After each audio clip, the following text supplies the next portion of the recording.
The Office of State Administrative Hearings, Georgia's administrative court, conducts hearings across the state of Georgia and is one of the leading courts in the nation in judicial efficiency and timeliness.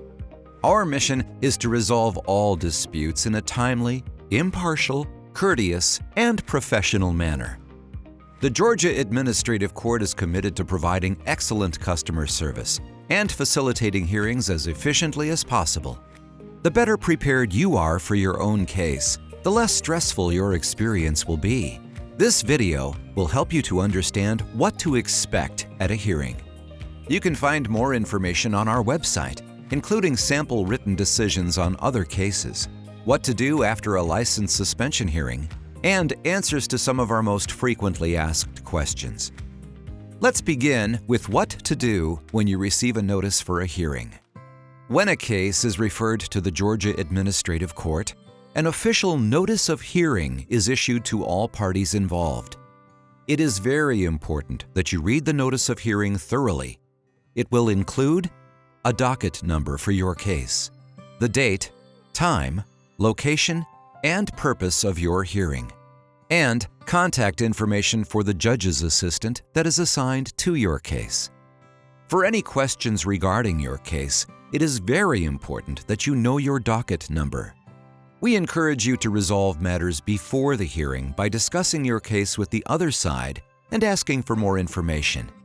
If you wish to withdraw the request for the hearing or agree to settle the dispute before the hearing, a written notice must be submitted to your assigned judge's assistant to enter an order of dismissal. If you are unable to resolve matters or settle the dispute before your hearing, we recommend that you visit our website's most frequently asked questions. Our staff is not able to provide legal advice, but you may contact your assigned judge's assistant with any questions or concerns.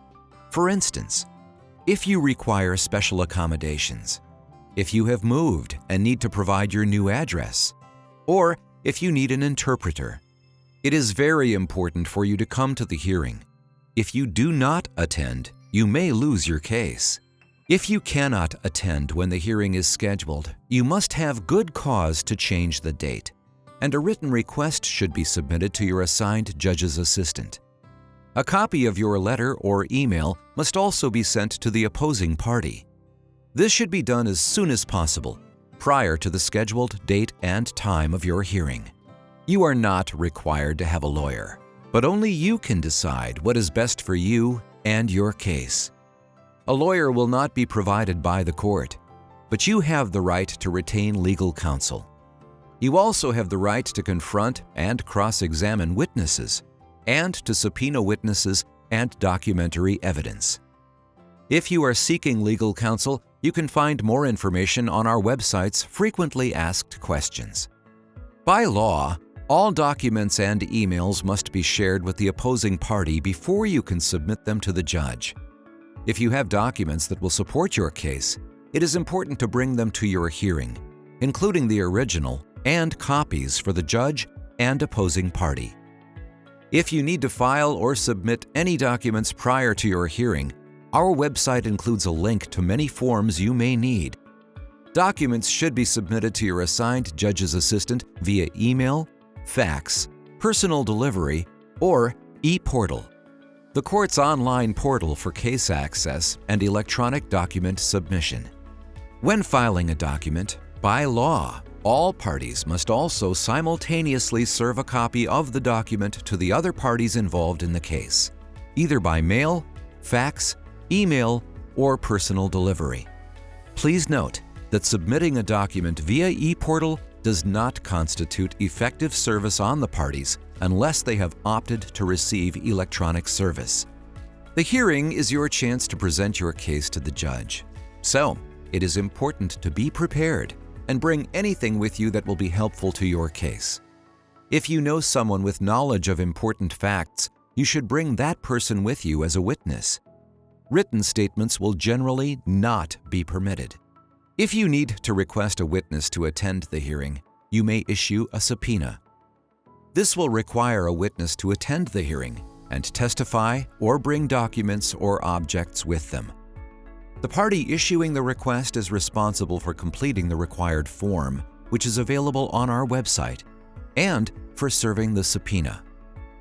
At the judge's discretion, pre-hearing conferences may also be conducted by phone or in person before your hearing in order to settle, simplify, or strike any of the issues, or to consider other matters that may expedite the hearing. If you have a question or concern regarding your case, you should contact your judge's assistant. You will not be able to communicate with the assigned judge regarding your case without the knowledge and consent of all other parties. Your hearing will be similar to a trial, but without a jury. Georgia Administrative Court judges conduct hearings throughout the state. It is only natural to feel nervous in unfamiliar surroundings. The judge will ensure that the process is as non-threatening as possible, and you may ask questions if at any time you feel that you do not understand something. Each case will be heard individually, and you may request to have your case heard in private. It is very important that you arrive on time for your hearing, or the judge may dismiss your case. There may be a number of other people waiting for their hearings when you arrive. You should plan to arrive at the courthouse at least 15 to 30 minutes before the time of your scheduled hearing in order to ensure that you have enough time for parking, security checks, and locating your assigned courtroom. The Georgia Administrative Court does not reimburse for parking. Be sure to research the regulations online for what is allowed and not allowed in your courthouse. For example, firearms are not allowed, and in many cases, cell phones are required to be left outside the courthouse. Make sure that you have had a substantial meal before you arrive, since the judge may hear a number of other cases before your hearing begins. Keep in mind that appropriate attire is also important in a courtroom setting. If possible, it is recommended that you dress in business casual attire. You may also bring a friend or family member to the hearing. Proceedings officially begin when the calendar is called. This means that your name and docket number are called aloud in the courtroom, and you acknowledge being present for your hearing. Often, a discussion between parties can resolve matters without the need for a hearing. This conversation can take place after the calendar has been called and before your hearing officially moves forward. If matters are resolved, the parties involved should notify the clerk or judge. If matters are not resolved, then the hearing will move forward, and each party will have an opportunity to present his or her case. Audio recordings are made of all hearings, and at times, there may be a court reporter. The judge will conduct a fair and impartial hearing for your case, and will avoid any unnecessary delays and maintain order throughout the hearing. The judge may also administer oaths and affirmations, admit, exclude, or limit evidence, examine witnesses, order that any applicable information be treated as confidential, or that the hearing be conducted in stages whenever there is a large number of parties or complex issues, and exclude any person from the hearing for improper conduct. At the beginning of your hearing, the judge may ask you to make an opening statement. This is not evidence, but a brief statement to the judge explaining what you expect the evidence will prove. After opening statements are made, the judge will decide who will present evidence first. When it is your turn, you will tell the judge what happened and provide the information or evidence that helps prove your case. You should bring anything with you that may be helpful, including any documents that contain information about your case, even if they were submitted prior to your hearing. You should number all documents prior to the hearing and be sure to bring 2 additional copies, one for the opposing party and one for the judge. The other side might also have documents that they want to introduce into evidence. You have 2 very important rights at this stage of the hearing. First, you have the right to examine the documents. Second, you have the right to request that the documents be kept out of the record. This is referred to as objecting to the exhibit. you will need to be prepared to tell the judge why the document should not be made part of the record. It is important that, if you have a witness, they attend the hearing to support your case. Witnesses should also arrive on time for your hearing, and the judge will advise you when it is time to call your witness for his or her testimony. You should come prepared and already know what you expect the witness to say. You will begin by asking questions that should help the witness to tell what happened. But it is important to ask the questions without telling the witness the answers. It is also important not to interrupt a witness when they are speaking. The other side will also have an opportunity to cross-examine each witness. It is important to remember that questioning a witness is not the time to give your own testimony. After the evidence is presented and the witnesses have provided their full testimonies, the judge may ask the parties to make closing arguments. You may not provide any new evidence at this stage. This will be your opportunity to tell the judge why the case should be decided in your favor.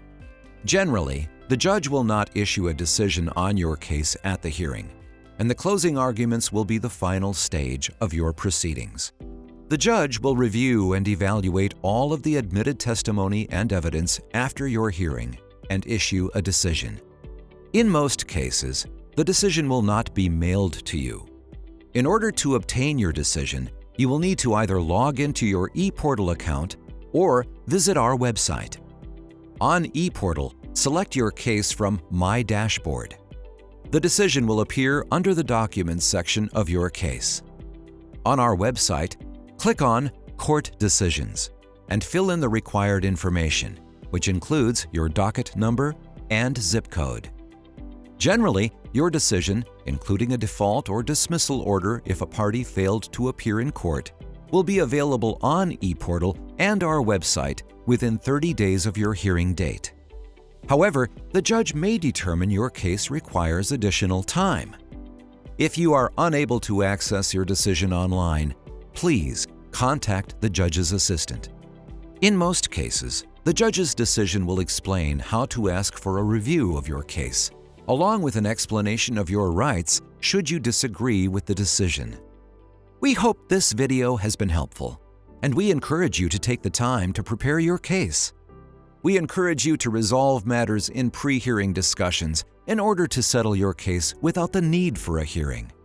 However, if you decide to move forward, it is always in your best interest to understand what to expect and how you can share your side of the story. The Georgia Administrative Court's commitment is to provide you with the tools and opportunity to be heard and to resolve your case. We thank you for watching.